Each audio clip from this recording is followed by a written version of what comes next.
probably spent about 4 hours on this piece. It started out as a lot of pen, and I nearly covered the page in pen with different designs, circles. I used so much crayon, it looks like it went black. And kind of see there, they use different kinds of crayon also to turn it.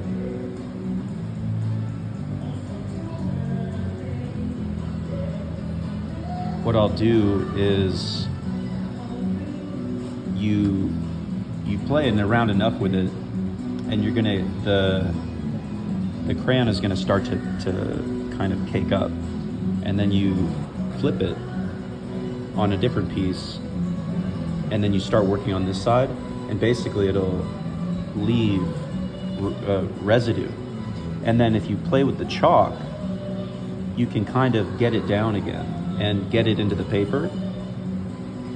And if you do it when it's hot out, you'll notice that there's differences in the crayon.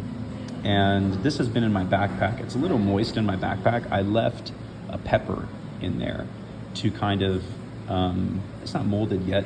It smells a little bit moldy, but basically to leave a little bit of moisture, just enough to get it kind of almost where it's like, you can feel the moisture in the page. And it's almost like a curing process. All of this art has been channeled, and I've never made art like this before. I gave away 2 pieces, 3 actually. The owner of Mix, I gave one to an employee to give to her. I gave one to Razia, and I gave one to her barista. Probably the most beautiful piece of art I've ever made. Over the course of my healing journey, I went through a period of time where I wanted to try and make something extremely beautiful.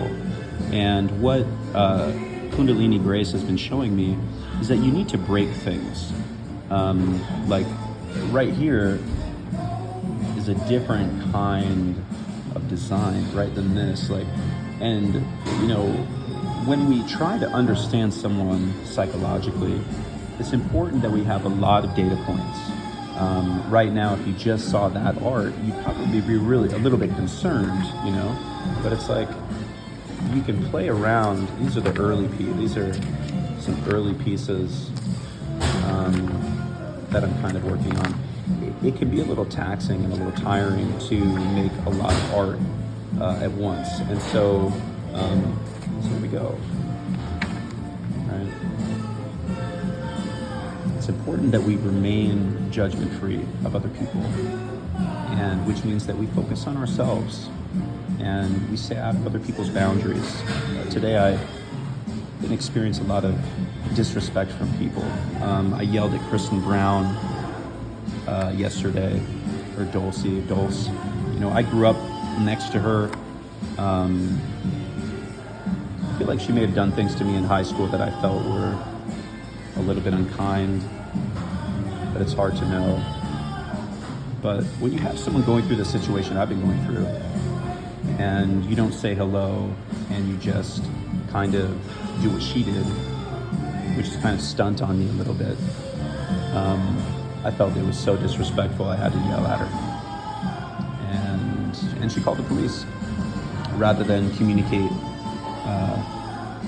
what was going on, which is her choice.